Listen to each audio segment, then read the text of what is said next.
मैं किसी का शेर वेर नहीं हूं भाई। और हमारी बात पर कोई उत्तर प्रदेश के एक स्वामी साहब हैं, उन्होंने एक बयान दे दिया उस्मान गनी।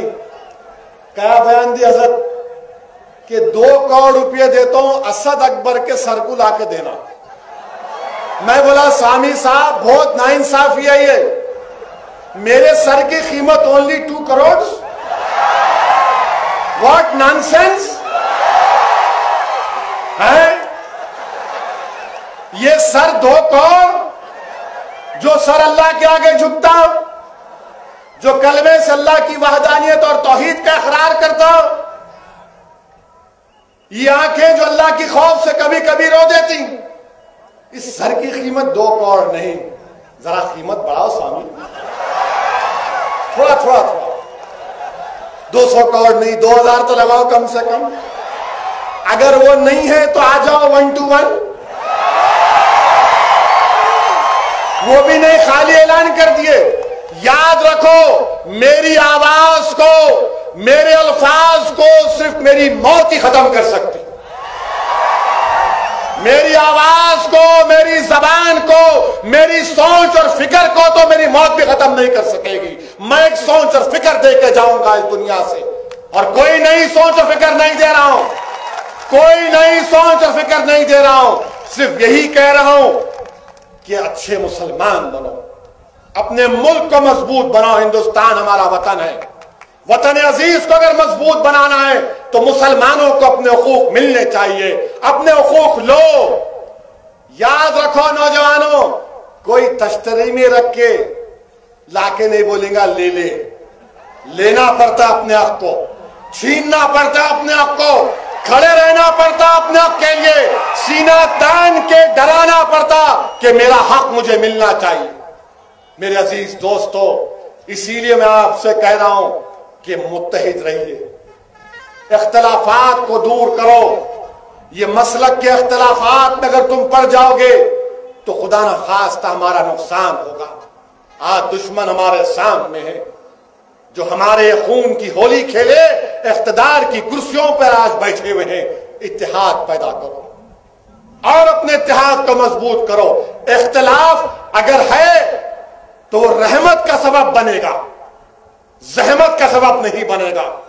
हम रहमतुल आलमीन की उम्मत है, हम रसूलुल्लाह सल्लल्लाहु अलैहि वसल्लम की उम्मत है। नौजवानों, हम दुनिया को रहमत का पैगाम देंगे, हम जहमत का पैगाम नहीं देंगे। हम दुनिया में अमन कायम करेंगे, हम मिलकर के अमन को और मजबूत करेंगे। हम कर्नाटका को मजबूत करेंगे, मगर कर्नाटका मजबूत कब होगा?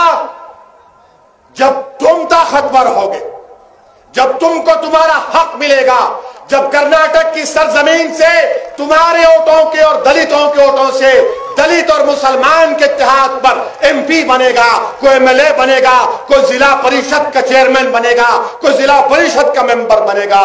ये काम हमको करना है, ये पैगाम हमको देना है। नौजवान, डरने और घबराने की जरूरत नहीं है। जुनैद बगदादी ने कहा,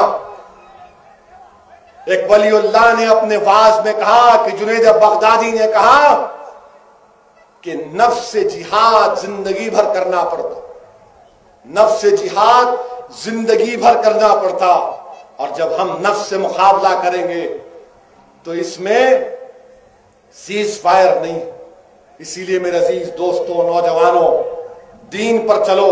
वो फ्रांस का वाकया तुमसे कह रहा था, कितने लोग जमा हुए। मैंने उस नौजवान से कहा, मेरे दोस्त एक काम करेंगे, इसका जवाब देंगे। बोला कि बोलो सद भाई, जवाब देंगे इसको, कल जमा कर लो लोगों को। बोला नहीं, जमा मत कर भाई, सिर्फ एक काम कर, तुम जिस मोहल्ले में है कितने घर है मुसलमानों के? तो बोला वहां कम से कम एक 60-70 घर हैं। बोला कितने मर्द हजरात निकलते? तो बोला कम से कम एक मिनिमम 80-90 तो निकलेंगे। बोला एक काम कर, हम पूरे मोहल्ले को, पूरे शहर के मोहल्लों से अपील करेंगे कि उसका जवाब अगर देना है तो हम लाखों की तादाद में फजर की नमाज को जाएंगे। जुम्मा तो जाते हम लाखों की तादाद में फजर की नमाज को जाएंगे, हम लाखों की तादाद में ज़ोहर की नमाज को जाएंगे, हम लाखों की तादाद में असर की नमाज को जाएंगे, हम लाखों की तादाद में मगरिब की नमाज को जाएंगे, और हम करोड़ों की तादाद में इशा की नमाज को जाएंगे। दुनिया कांप जाएगी, दुनिया पहचान लेगी कि हाँ यही हक है, यही हक है और यही हक है। याद रखो। तो नौजवानों आओ, नमाज की पाबंदी करो। तुमको अगर ये नजारे पेश करना है तो इत्तेहाद पैदा करो।